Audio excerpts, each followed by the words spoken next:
Protect your online privacy today at expressvpn.com/inside. Hey everybody, and welcome back to Inside Gaming Daily for Wednesday, where today's story is technically from yesterday, but we're diving into the juicy details today. Woo! We need a hump. I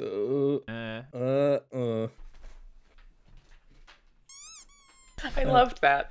Very good. That was great. Yes. That's how everyone does it, right? Very nice. So yeah, they broke the news from yesterday at like midday, which is 2 hours after we record the show. Can you believe how rude that is? Don't you know we have a show to make, Microsoft? Do you know who my dad is? Does he work at Nintendo?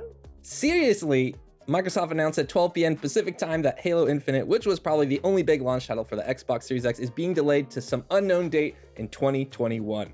Do you have any guesses when you think it's going to happen? April. March. I was going to say March, so, you know, I guess go f yourself, Connor. So. Well, until I'm right. It'll be done when it's done. That's what they say, right?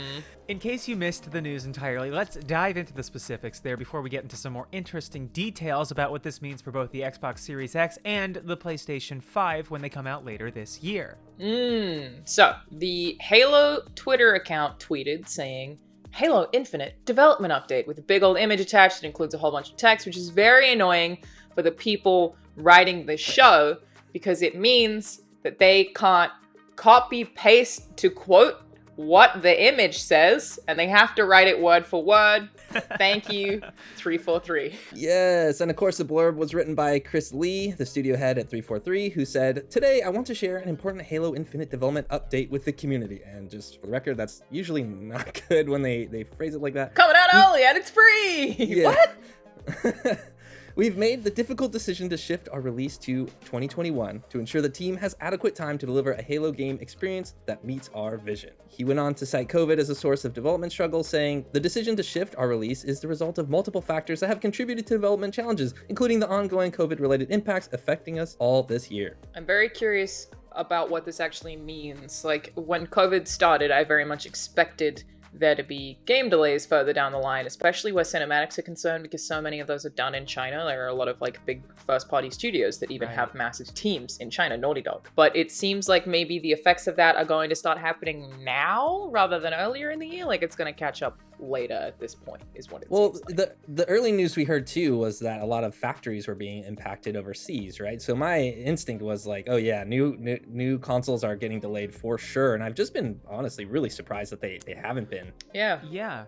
It seems like the manufacturing bounced back a lot quicker than software side. We'll see. I'm still a little hesitant. And we still ain't got release dates, so... They would have delayed it by now, probably, but... Yeah. I will also say, Xbox called me before this news went out at about 11 yesterday to tell me this.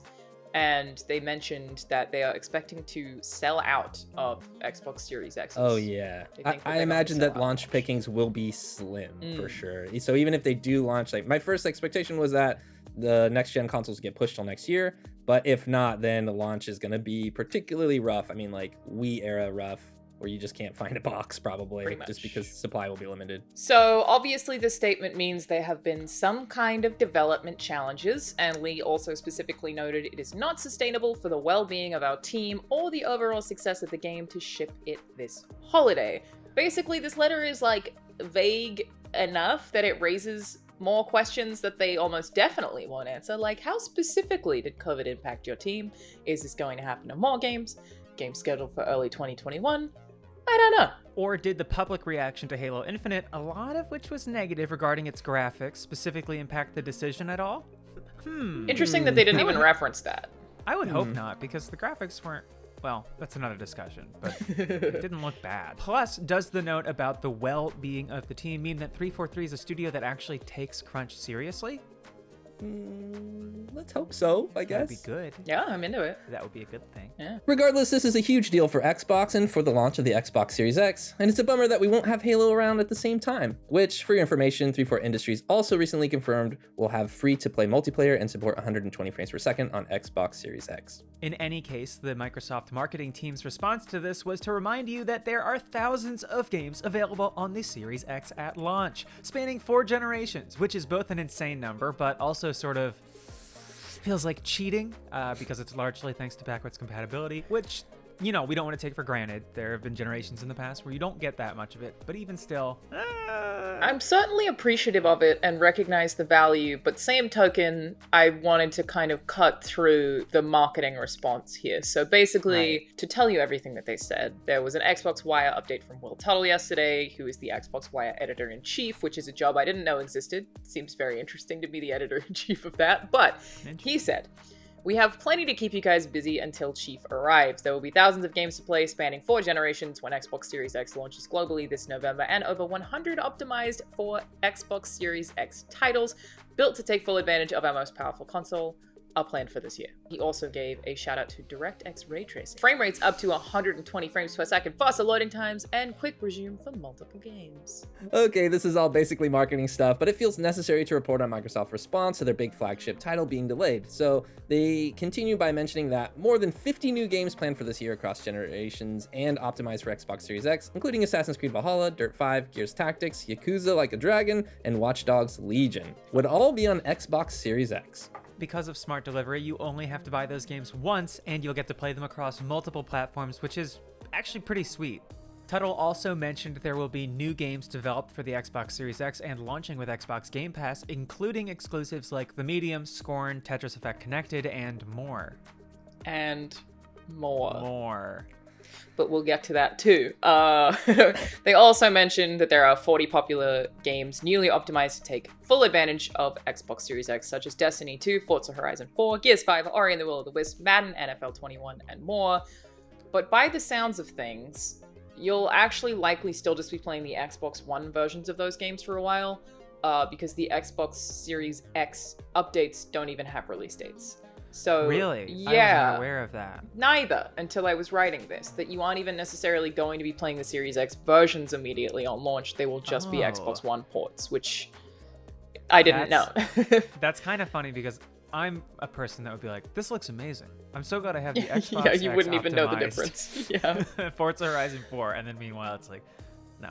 I mean, that game Same. already looks amazing. These games look amazing, so it's not like you're getting a That bad is true. version, I'm very happy with but- these particular video games anyway. So what games are actually going to be on the Xbox Series X on launch that had been developed for the Series X? Kotaku pointed out that the list is pretty short. It's The Medium, Scorn, and Tetris Connected. And that's it. That's all. Really? Yeah. Yeah, that's That's it. literally it. What about, Yep. No, that's that seems so short. no, that's it. That seems like just such a bleak list without Halo. But at least they are all available on Game Pass, meaning anyone subscribed to Game Pass gets those games automatically, which is great.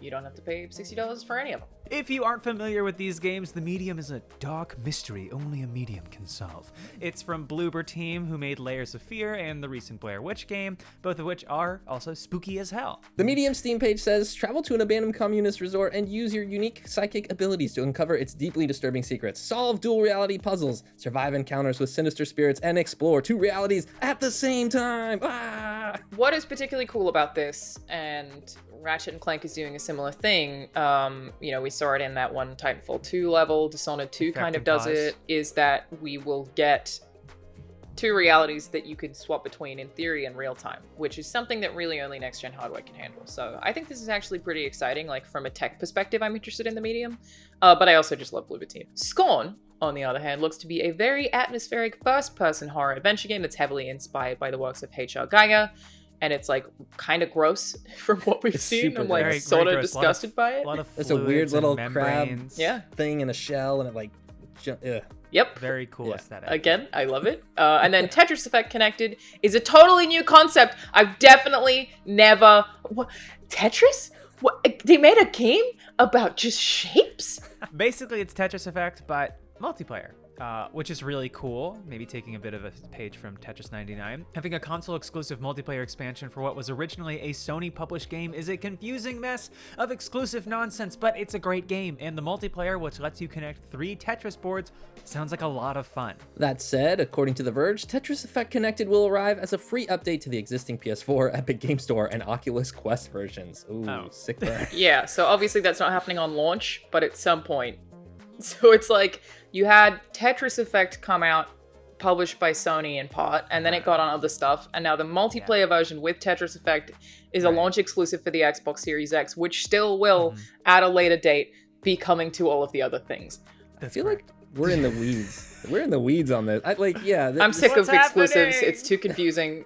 just being exclusive. Just I wish the Lord would take me now. oh god. Maybe just to clarify again, these 3 games are games that have been specifically catered to the Xbox Series X, but then Tetris Effect will also come out on these other platforms with the same features? Eventually, yes. Correct.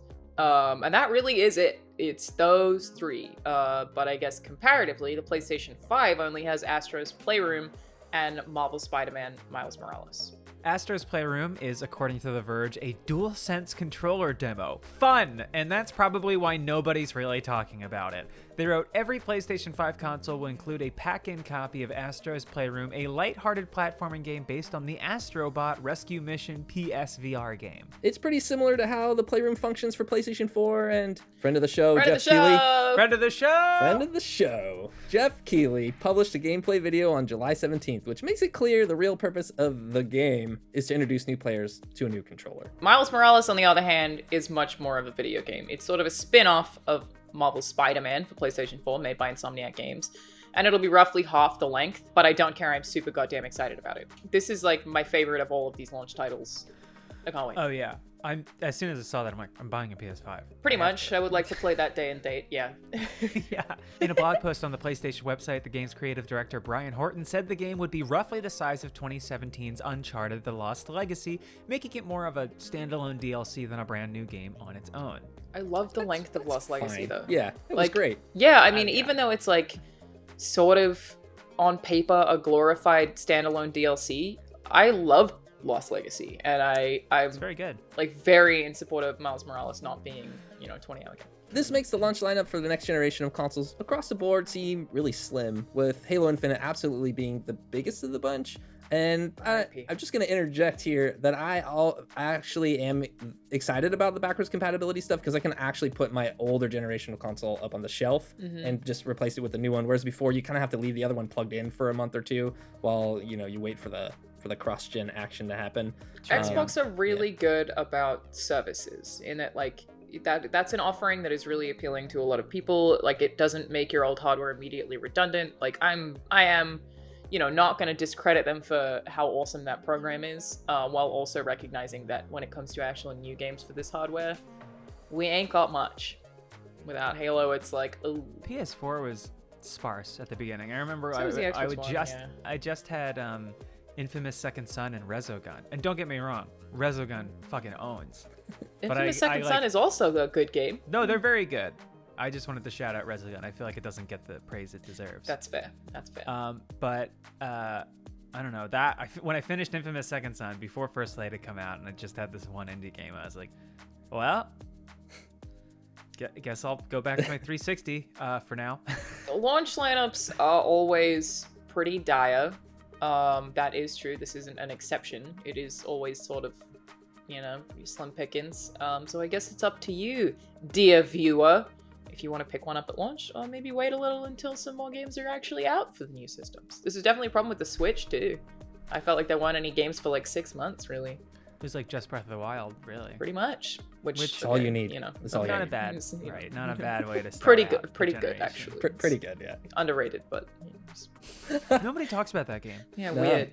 Just can't believe it only got like a 7 out of 10. It's crazy. Yeah, it's unbelievable. Yeah, it's not... You have to remember that Halo changed studios, and that's a Yeah. whole disaster that I would love to one day, when they're allowed to talk about it, actually interview somebody about. Okay, bye, Connor. I was closing a window. It's cool. Yeah, And I mean, that's because fine. they I'm changed. They changed from Bungie to 343, obviously, and